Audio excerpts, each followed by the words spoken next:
Hello, this is Jitesh and today we will discuss some microservices design pattern. So in the microservices design pattern, there is a very common thing that is service discovery. What the service discovery, why it is used and where it is required. I will tell you, but you need to stay with our video. Okay, so let's start. So basically what the microservices project is, microservices says basically what happened in monolithic application and microservices. So there is a, this one is monolithic and this is the microservices application. So basically in monolithic all the your particular things within one bundle, within one package. So this deployed into Tomcat and something in a server and all the things within this service. So this deployed into one server. This deployed into one server. Okay, so single application and single server required. But what happened? Why it's come into the here? Because this is too much heavy. Heavy means manageable. It is not manageable slowly. So we convert into monolithic application. Monolithic application means sometimes this service required, sometimes this service not required. This particular profile may be used in another monolithic application, or this service may be used in another monolithic application or any other service. So for this achievement we need microservices. In the microservices what happened? We created different project. This is minor project, you can say single application. This may be technology differently, but we can use it any technology. For example, .NET Stack, there is a different set of technologies, and in the Java stack we have so many technologies. For example, JAX RS, one implementation. Spring is a one implementation. So we are discussing here Spring Boot references, Spring references, all the technologies. Okay, so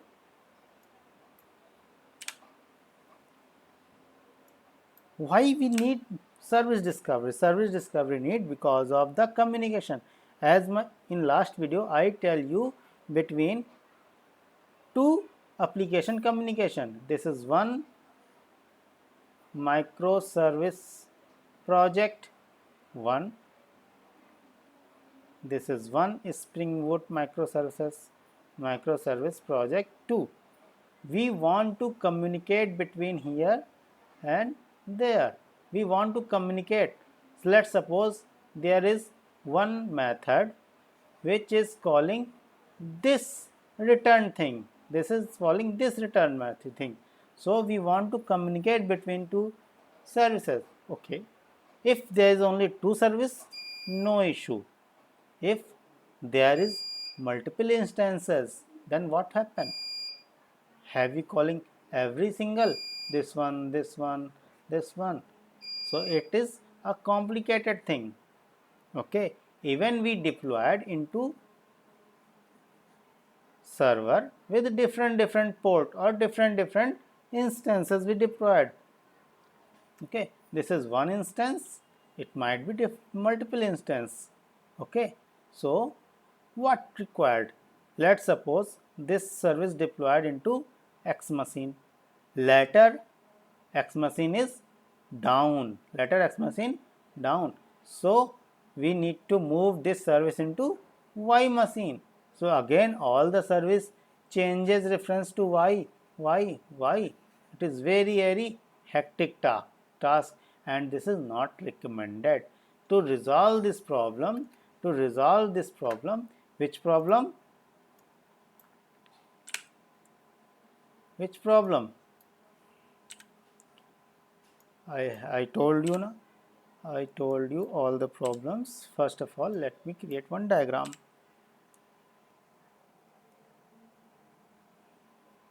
Okay, so which problem?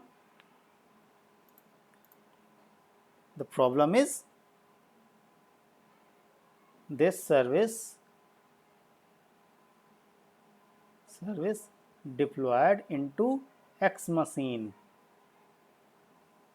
Okay, and this service calling in so many services, for example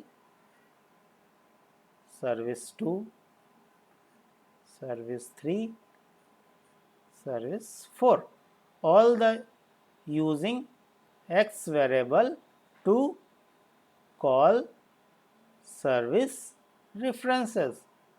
Okay, all the using X variable to get this data, but later X machine is down or sometime is destroyed.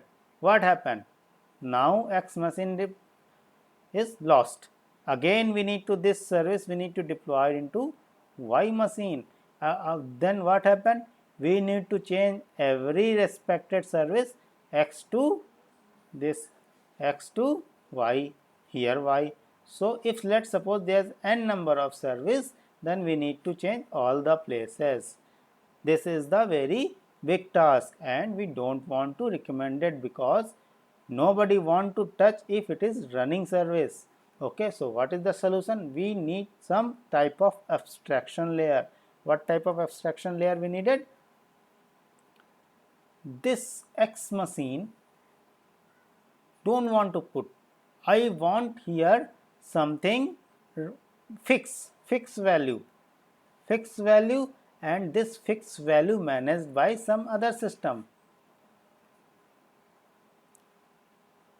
Here fixed and this point to X. Later suppose let's X join, then fixed value point to Y.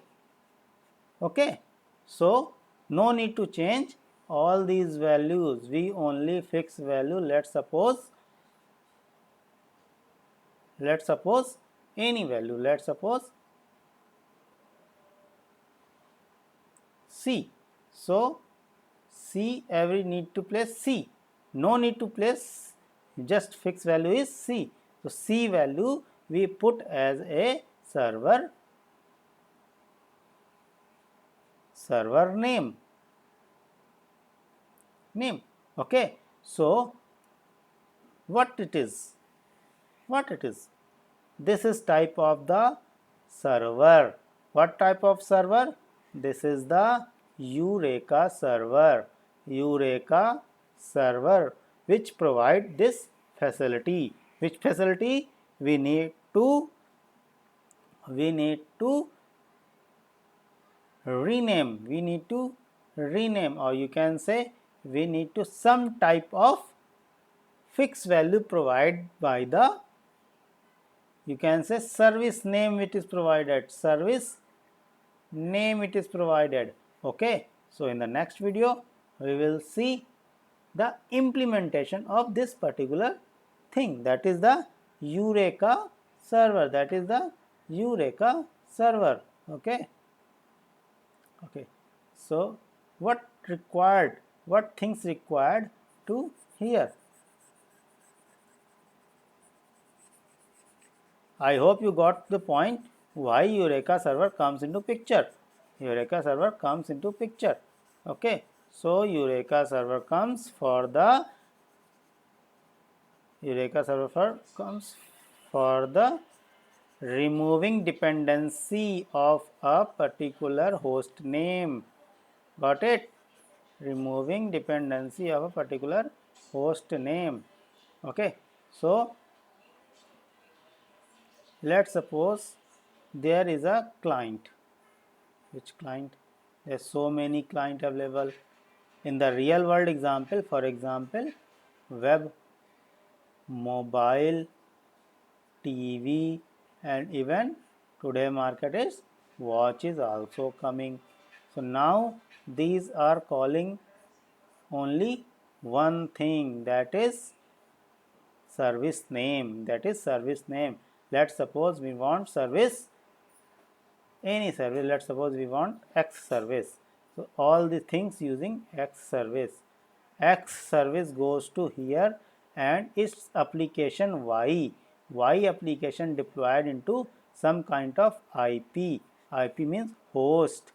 Okay.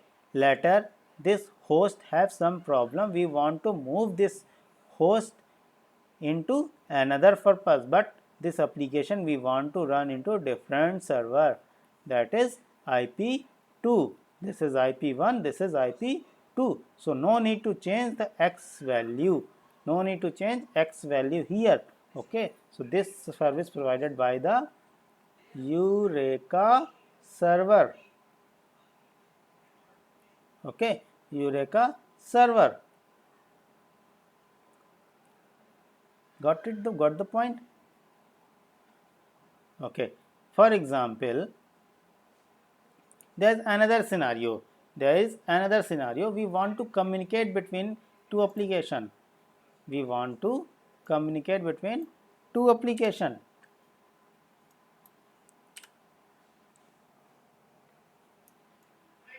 Two application means this is the service 1,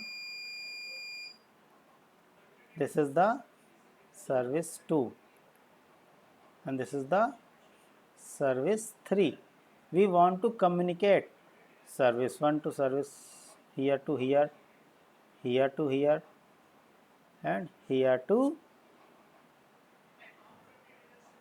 here. We want to communicate, but every service have a fix. For example, this is deployed host 1, this is deployed host 2, this deployed host 3. Later this is changed, something this deployed to 4, 6 and 3. So what happened? If we call direct name, let's suppose service 2 want to service 1, we call rest template call http colon host 2. This is the correct way. If we put the direct host name host 2, it means later we want to change, we don't require, we need to change everywhere host 2. No, I want to change only service 2. Just put the here service 2 and call the particular service. So we will see this implementation in the next video. Okay, thanks for the watching.